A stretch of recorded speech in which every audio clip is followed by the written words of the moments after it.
Para hoy tenemos con nosotros una amiga, una hermana, una luchadora social, aspirante a la presidencia de la República, la única alternativa real de la población panameña. El que no esté convencido en eso, seguirá haciéndole el juego a la clase oligarca panameña que han sido los verdugos de nuestro pueblo por muchos años.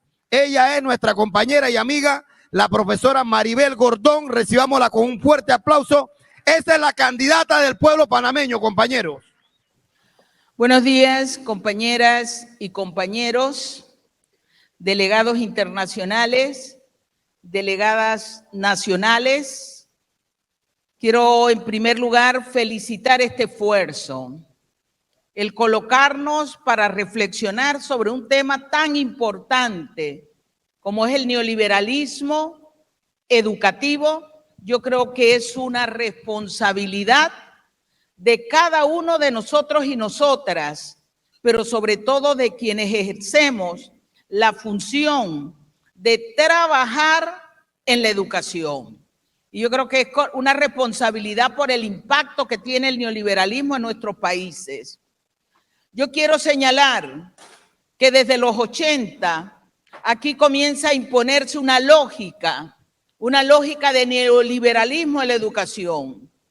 Y esa lógica del neoliberalismo en la educación nos ha colocado algunos temas, y más que colocado, impuestos algunos temas.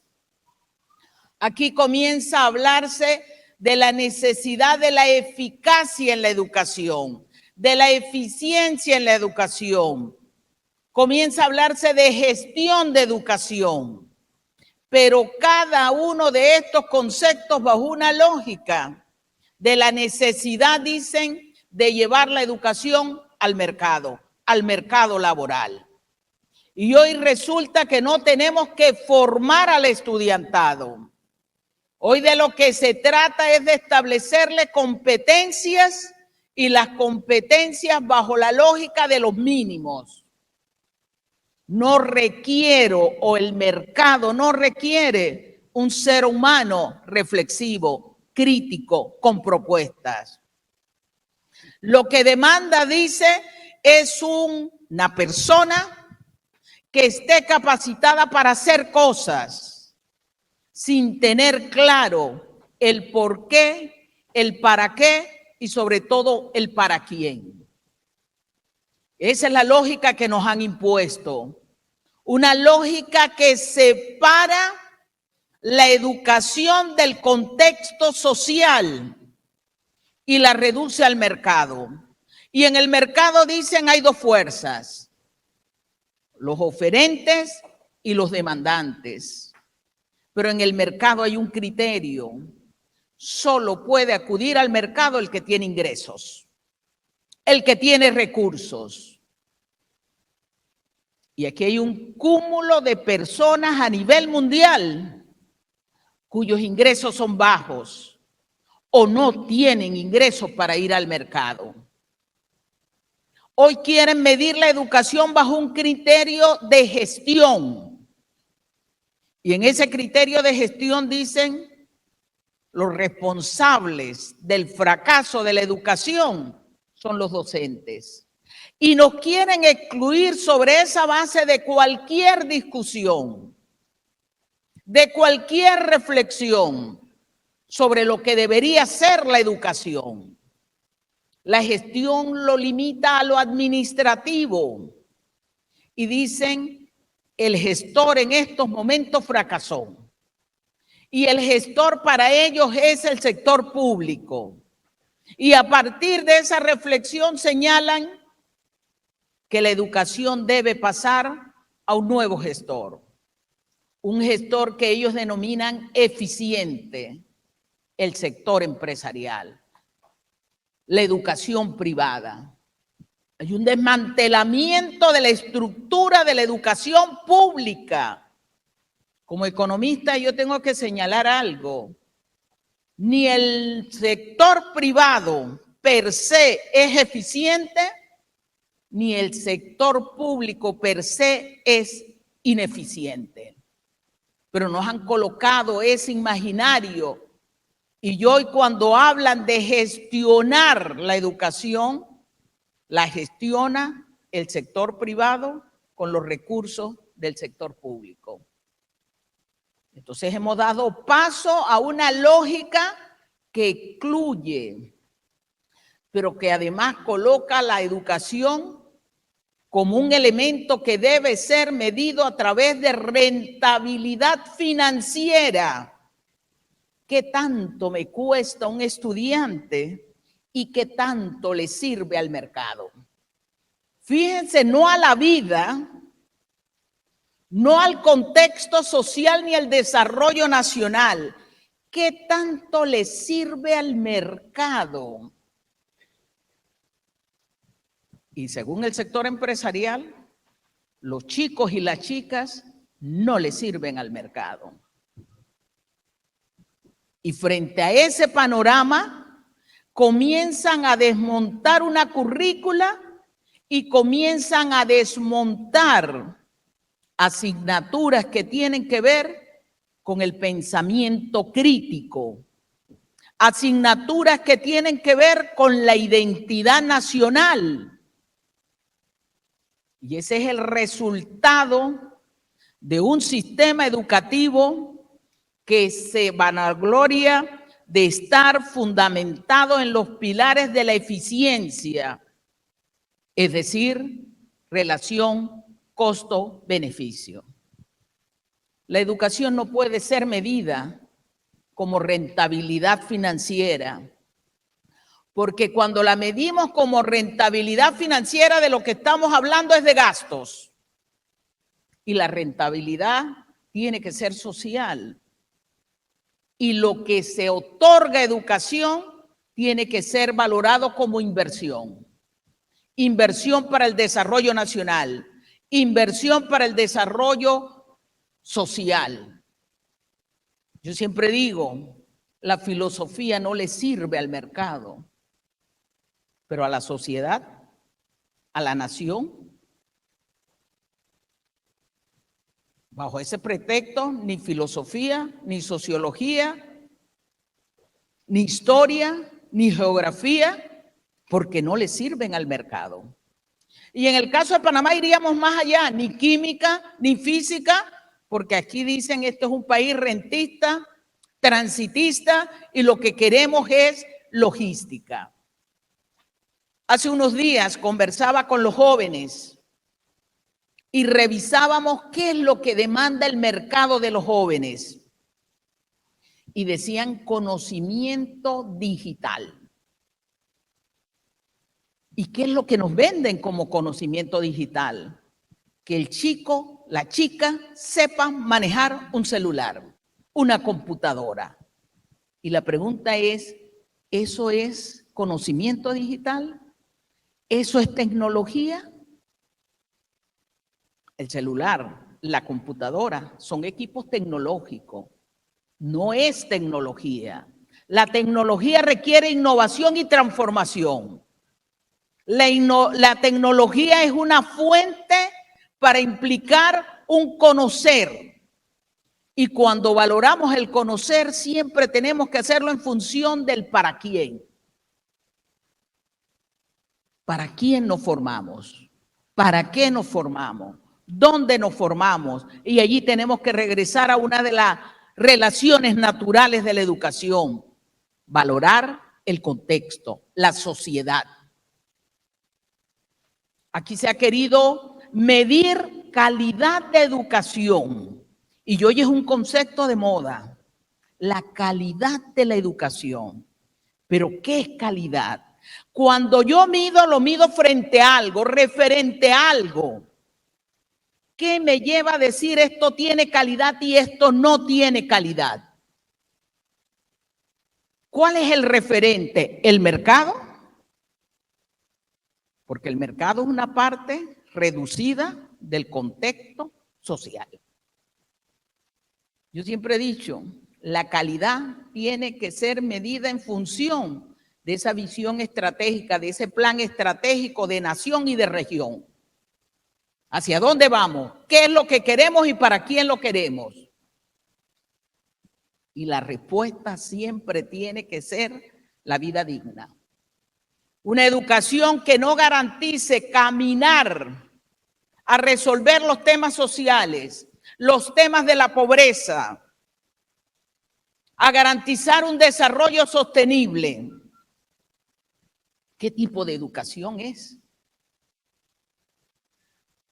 ¿A quién le servimos? Y hay que reconocer, el neoliberalismo en términos ideológicos ha impuesto pautas. Y lo ha impuesto más que a través de las institucionalidades de la educación, a través de las institucionalidades de los medios de comunicación social, que son hoy los que establecen las pautas. Son hoy los que imponen las medidas, las condiciones, los llamados valores. Son hoy los que nos dicen hacia dónde debemos ir, pero en manos de quién están los medios de comunicación social. Esos que satanizan la organización de los sectores educativos. Y es la experiencia que ha vivido Panamá. Se satanizó el movimiento estudiantil y se desmanteló organización estudiantil. Y han pretendido hacer lo mismo con los educadores. Se sataniza la organización de los educadores. En Panamá se dice, se pasan de huelga, no tienen propuesta, no permiten que haya más horas clases. Nunca nos dicen que en términos de horas clases, Panamá está por encima del promedio. Pero en el imaginario de la población, estamos perdiendo horas clases. En Panamá los educadores tienen una consigna que yo digo que tiene toda la validez del mundo. Y es un educador luchando, también está educando.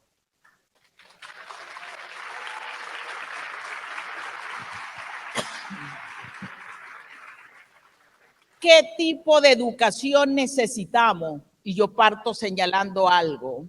La educación es un derecho humano fundamental, un derecho integral. Cualquier propuesta que niegue el derecho no merece ser ejecutada. Y es sobre lo que tenemos que caminar. La educación tiene que ser pública. La educación no puede estar sometida a pruebas estandarizadas. La educación no puede estar sometida al mercado. La educación no puede estar sometida a criterios de rentabilidad financiera, porque bajo esa lógica, los recursos del Estado siempre serán los mínimos. Y es una de las discusiones y luchas que tenemos los educadores en este país para que se le otorgue en un país que tiene las mayores tasas de crecimiento económico de América Latina, por lo menos el 6% de la educación. Ni siquiera hemos llegado a ese porcentaje, a pesar de que lo establece la ley orgánica. Lo colocamos el año pasado en la mesa única de Penonomé, en esa mesa de discusión. Porque dicen que los educadores solo se mueven por salario. Caramba, vendemos nuestra fuerza de trabajo. Caramba, el costo de la fuerza de trabajo indica que cuando los precios aumentan, los salarios tienen que aumentar porque es el precio de la fuerza de trabajo. Y caramba, porque en este país que crece a tasas elevadas, uno de los salarios más bajos a nivel profesional los tenían los educadores.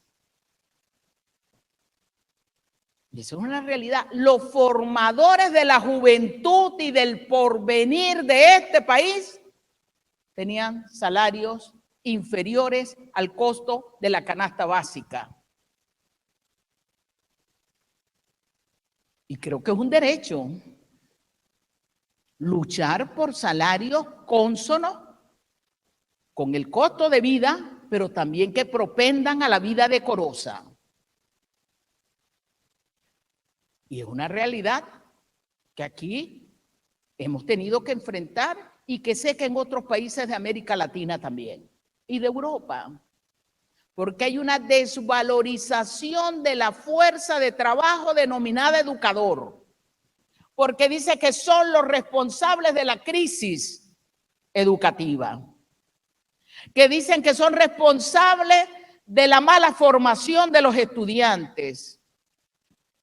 Qué cinismo, cuando la educación es uno de los sectores que carece de los recursos necesarios.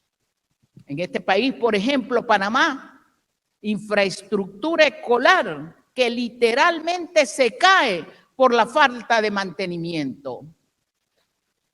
Centros escolares que carecen de laboratorios, de estructuras deportivas, de estructuras culturales, que carecen de lo que podrían ser habitaciones para que los niños de lugares de extrema pobreza y apartados puedan tener donde estar, que carecen de comedores escolares.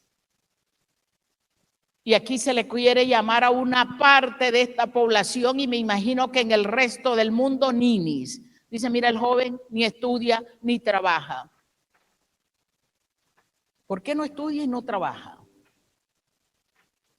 ¿Qué es lo que le está dando esta sociedad capitalista, neoliberal, excluyente, discriminadora?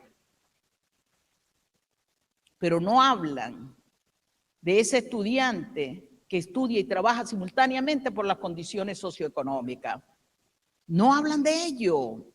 En Panamá el 16% de los jóvenes de la media estudia y trabaja.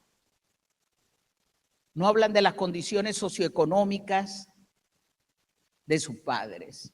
Voy a finalizar planteando que para mí la educación es un derecho, debe ser pública. La educación tiene que ser científica y técnica, tiene que ser laica, tiene que ser humanista. Una educación integral, una educación con presupuesto, con recursos, para poder aspirar a transformar y construir una sociedad con justicia y desarrollo nacional y social que demanda seres humanos pensantes, conscientes, organizados, algo que el neoliberalismo no nos va a dar, y por eso hay que enfrentar esta ideología en todas sus esferas. Es el plan para la vida digna que lleva adelante Maribel Gordón. Muchas gracias. Muchísimas gracias a usted, compañera Maribel Gordón.